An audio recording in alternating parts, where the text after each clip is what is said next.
Most bad Pokemon, you see why they're bad. They just don't have the goods, and you can't really hold it against them. But sometimes there are those rare Pokemon that don't really have that excuse because they have been blessed by Game Freak. These Pokemon really shouldn't be bad or underwhelming or anything of the sort, and yet they somehow still are. And we're diving right into the many factors befalling these uniquely unfortunate, fortunate Pokemon, starting with a classic fan favorite starter, Infernape. Infernape was one of the best new Pokemon in Diamond and Pearl, becoming one of the generation's most defining threats, as the metagame shifted to more actively target a newly identified weakness. The most powerful Infernape sets were also the easiest to wear down, whether through Life Orb recoil or the switches forced by Choice Band's move lock, while the Infernape sets with neither, while appreciative of the longevity they gained, became much easier to take hits from. However, after some time away, Infernape came roaring back, with some moveset adjustments being all it needed to viscerally remind everyone why it had been so feared back in the day, and to command respect once again. A classic feel-good redemption story, but one that begs the question, why did Infernape suddenly become bad afterwards? It's not like its toolkit suddenly became out of date once Generation 5 began. Infernape still had pretty much all it should have needed to succeed. Firefighting stat was as excellent as ever, its signature base 108 speed was now no longer as unique with the addition of the Swords of Justice, but it was still a tremendously valuable benchmark, and its move pool was absolutely loaded with one superb option after another. It actually even got buffs to its minor issues with power. The introduction of Permanent Sun was tremendous for its fire stab, while it also received Iron Fist as a hidden ability, powering up the revenge killing capabilities of its Mach Punch. Yes, it was initially outclassed by Blaziken and its newly gained speed boost, but Blaziken was banned before too long, so what was the problem? Yes, there was Rain to contend with, but Blaziken had managed just fine, so why couldn't Infernape, which was far more instantly threatening thanks to its much higher speed that didn't require a turn to boost, and had one of the best moves in the game in U-turn? Yes, Black and White 2 came around and added Keldeo, another base 108 speed fighting type, but Keldeo had no place on Sun teams. It went beyond Gen 5 too. Gen 6 came around and removed permanent weather, but did add Mega Charizard Y, so Sun was still quite prominent, and also added fairy types, aka another type of Pokemon that Infernape could crush with super effective damage, as its excellent move pool already contained Gunk Shot. But while Infernape had barely managed to remain in OU in Gen 5, there were no such delusions this time around. It could threaten everything on paper, but post Gen 4, it was just too difficult for it to fit all the moves it needed. Not being able to use all the moves you want is a common problem, but it's too much for Infernape to handle on top of its power issues, which were manageable in Gen 4, but not so much as power creep increased in Gen 5 and on, and lacking such power makes its frailty that much more pronounced, even with its speed stat being as great as it is. Even Gen 7's addition of Z moves wasn't enough to bring Infernape back to standard play. Now next up, we've got some boiling hot tea with Poltegeist. But before we go into the next section, here's a word from our sponsor, Raycon. Raycon is back with their latest model, the Raycon Bone Conduction Headphones. These headphones are especially good for active people because they are lightweight and send sound through vibrations in the bones, helping your ears hear your favorite music or podcasts while also hearing the world around you. They are very safe while still keeping you focused on your movement. And that's awesome for me because I go for walks every day, but I like to listen to my favorite podcasts. With the Bone Conduction headphones, I never have to worry about my surroundings since I can still hear them. I also literally never do any chores without listening to something, and I put on my Raycons before getting started every day. And as with all of their products, all Raycons are the most affordable and high quality in the audio market. They are also waterproof, which is great for people who work out or if it rains, and they are dustproof. Their battery life is also amazing, as the Bone Conduction headphones in particular run for 13 hours and charge extremely fast. And if you're still skeptical about Raycon, they offer a 30-day happiness guarantee. The Bone Conduction headphones are perfect for your fitness routine. So if you want some sick new headphones and also support the channel to help us produce more content, you can go to buyraycon.com/FSGBC to get 15% off the Bone Conduction headphones. Thank you so much to Raycon for sponsoring this video.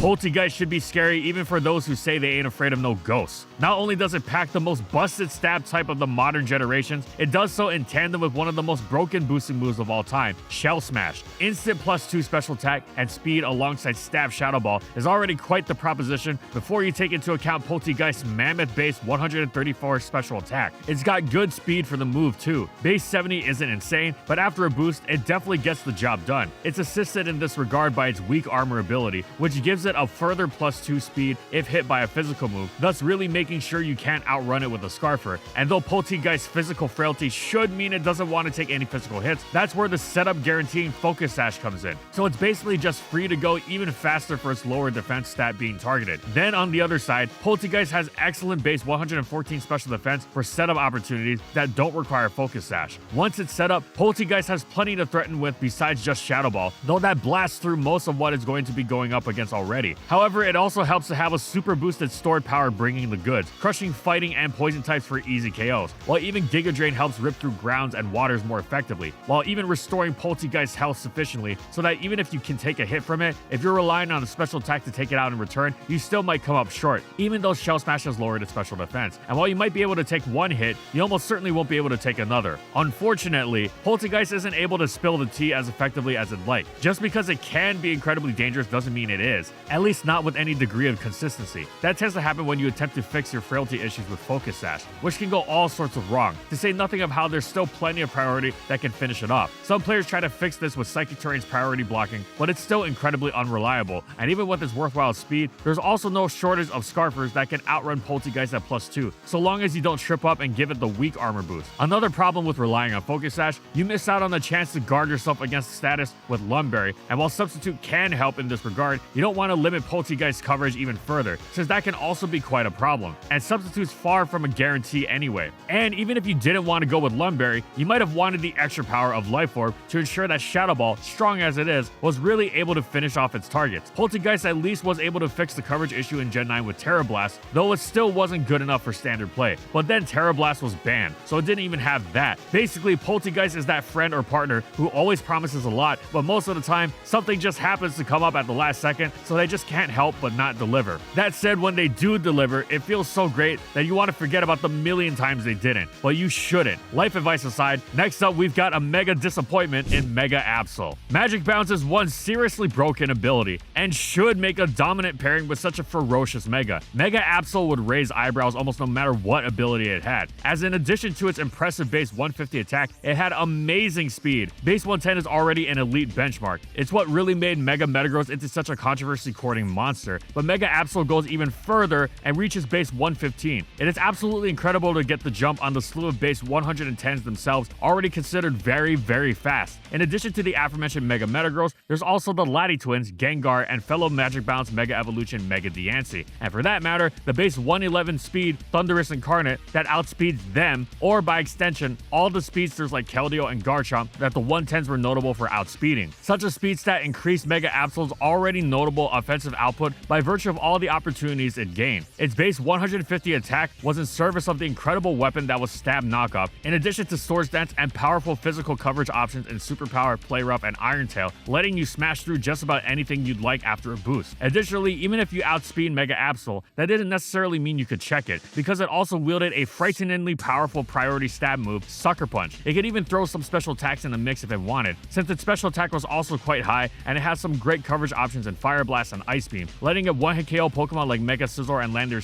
that thought they were safe at full health. All this is fearsome before considering the significant extent to which Magic Bounce complicates counterplay further. Magic Bounce was traditionally used as an anti-hazard technique, but Mega Absol's ridiculously low bulk, unchanged from its base forms, was insufficient to be switching into opposing entry hazard setters with any sort of consistency whatsoever. But this didn't mean it was outclassed by Mega Diancie, whose typing and bulk was more amenable to such a task. Putting aside the fact that Mega Diancie's low HP meant it also had to be careful when making such plays, hazard blocking wasn't Mega Absol's purpose, more of a bonus as a reward for a good prediction as opposed to something to be consistently relied on. What Magic Bounce did do for Mega Absol was make it an offensive powerhouse you couldn't thwart with status moves. No Thunder Wave, no Will-O-Wisp, no Toxic. If anything, it could even use those moves as an entry point, almost recalling Poison Heal Breloom, which also isn't bulky, but finds switching opportunities galore with its immunities to status and pseudo immunity to knockoff, which Mega Absol also has. Given how significantly status is relied on to stifle all manner of offensive threats, nullifying them like this should be a major limiting factor that makes Mega Absol into a terror beyond the immediate scope of its offensive power. But that was very much not the case for three reasons. One, Mega Absol really was ridiculously frail. It made those points of comparison, Breloom and Mega Diancie, look like tanks, and this wouldn't quite be such a backbreaker were it not for two, which was the fact that, as strong as Mega Absol is, it is still not quite the automatic one-hit KO machine that it needs to be as a cannon of such particularly glassy proportions. moves. This is exacerbated by 3, the fact that Mega Absol particularly struggles to fit all the moves it wants. After knockoff Sucker Punch and Swords Dance, there's too much it wants in the 4th move slot, and the cost of not having several of them is too great. Now for another magic ability that should have made its user great, we have Sigil Lift. Magic Guard is one of the most comically overpowered abilities there is. Passive damage is such a major part of the game, and being able to ignore it single-handedly explodes a Pokemon's viability.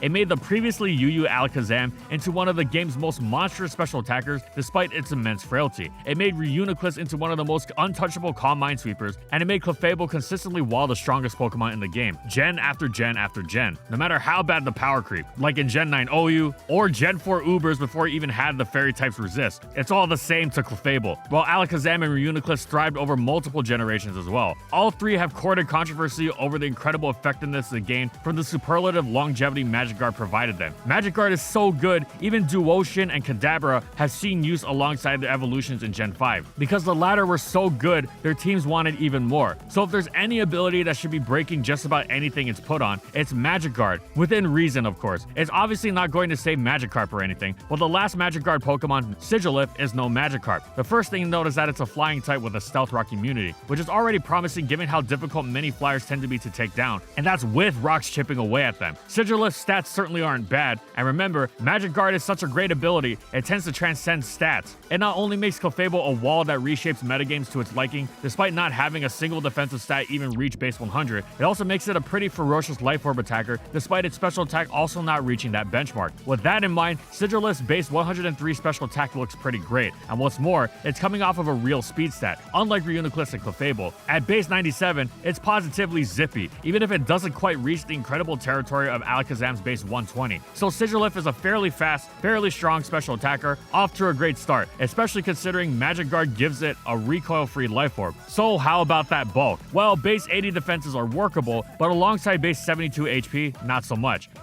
If you're not going to be especially strong or fast, you'd like to be better able to take a hit. But hey, Magic Guard is effectively a stat boost to offense and defense alike, so Sigilyph will be better able to take hits when it's unbothered by passive damage, and will more easily hit the field to dish out its boosted moves. Cool, right? Well, funnily and or sadly enough, Sigilyph is actually both slower and weaker than Kadabra, and by no small margin either. Kadabra leaves it in the dust at base 105 speed and out damages it with ease at base 120 special attack. This doesn't immediately indict Sigilyph, as it has major move pool advantages over it. It's got great coverage and power in Heat Wave and Ice Beam, as well as useful secondary stab in Air Slash, and unlike Kadabra, it can actually take a hit, but it does put things into perspective. Sigilyph isn't going to be reaching similar offensive heights as the other Magic Guarders, not even close. If it wants to achieve anything, it's better off going with a bulky approach, but is that feasible given its low defenses? Actually, yes. Sigilyph had a niche in early Gen 5 entirely built around a unique boosting set that will simultaneously quickly become very difficult to break through while threatening to sweep. Instead of your Garden Variety Psychic booster, Calm Mind, Sigilyph had a rarer option available to it, Cosmic Power, boosting both of its defenses. It didn't need to boost its special attack since it also had another unique option for Psychic Stab, Stored Power, which got stronger with each boost accrued, and would quickly break through just about everything not immune to it, if not immediately, then with a few hits, especially since both defenses being boosted gave Sigilyph plenty of opportunity to boost and attack more. Here's where Sigilyph took full, unique advantage of Magic Guard. It would burn itself by holding Flame Orb, then transfer the burn to an opponent like Tyranitar. The target would be ruined, Sigilyph would become even more unbreakable on the physical side, and the Flame Orb would kick in again at the end of the turn, reburning Sigilyph so it could burn other Pokemon as well. It could pull off some incredible sweeps, but there's a reason Sigilyph's niche in Gen 5 was so short-lived. It took way too long to get going. Calm Mind, Reuniclus, and Clefable can be fairly passive before it's their time to boost, but they are far more immediately threatening than Sigilyph. Yes, Sigilyph could spread burns, but you had to handle burns to have a good team anyway. And you had to handle those burns from Pokemon that were far more immediately threatening, like Heatran, Rotom Wash, and a whole bunch of Scald users. Sigilyph offered no such instant threat, reliant as it was on multiple Cosmic Powers before Stored Power did any damage, and for that matter, before it was able to take hits. Even with EV investment, Sigilyph was simply not that bulky even after a boost. If you could handle burns and deal strong damage or take on bulky boosting sweepers, pretty much already required for any decent offensive and defensive team respectively, you could handle Sigilyph. Now to finish things off, we've got a Pokemon very closely related to another great one, so it should be similarly talented with Rotom Mow. We know Rotom Wash is a great Pokemon, a multi-generational staple capable of taking on seemingly everything in one way or another. It's clearly the best of the Rotom appliances, as electric water typing alongside Levitate is superb, and there's nothing wrong with that,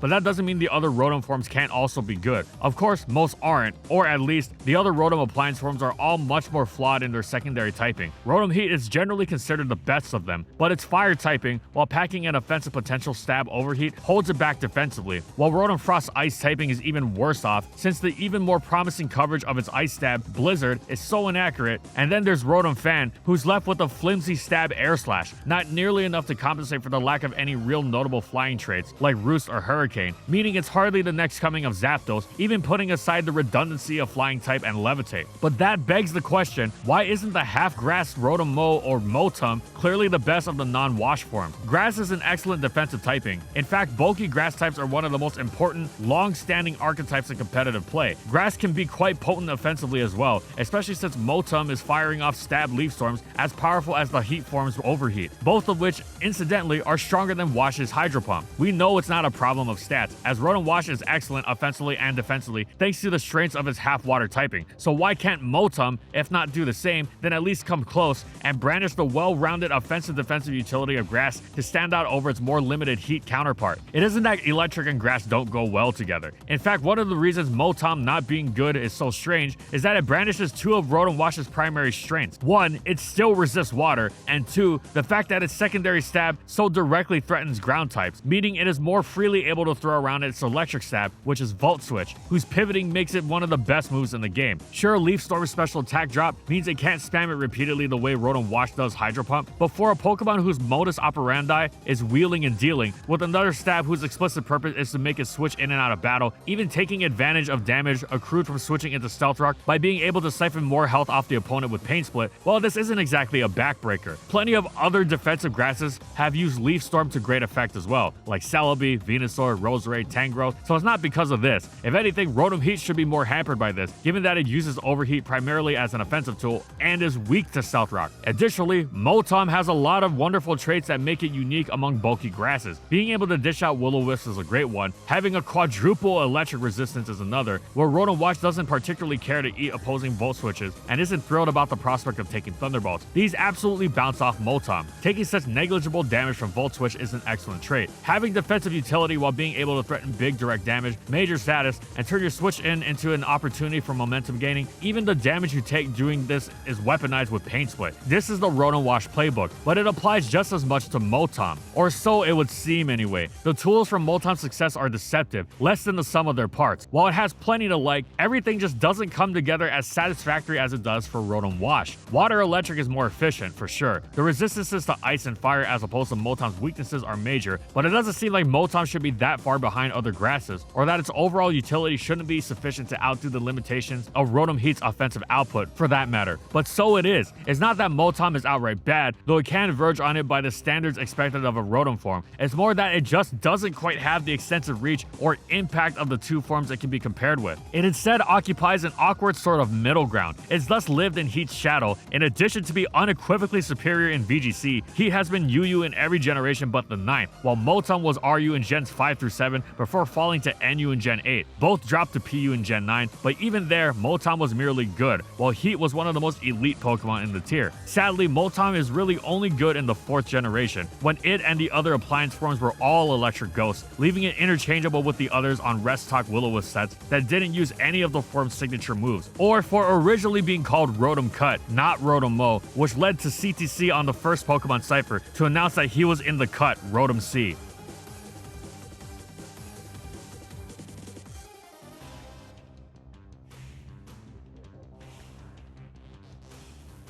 And thank you so much to our Platinum patrons. Thank you to Alex Sable, Anthony Belval Renault, Daniel Isbeast, Corman, Don Creek, Eric Dissing, Espion Lover, Funky, Glitcherton, Howl, Jack G, King Yabber, Nightfall, Megamon VGC, Mojo Gameslayer, Nurse Jake, One Penguin to Rule, Pretzel SP, Palamute, Schmooter, Seagulls Incorporated, Sojiro Sakura, Spavoon, Skylaria, Soros and Croxon, Shiwei Miji, Stoneface Colin, Tyler, Kiboflu, Wardine, Zathor for their major support of our videos.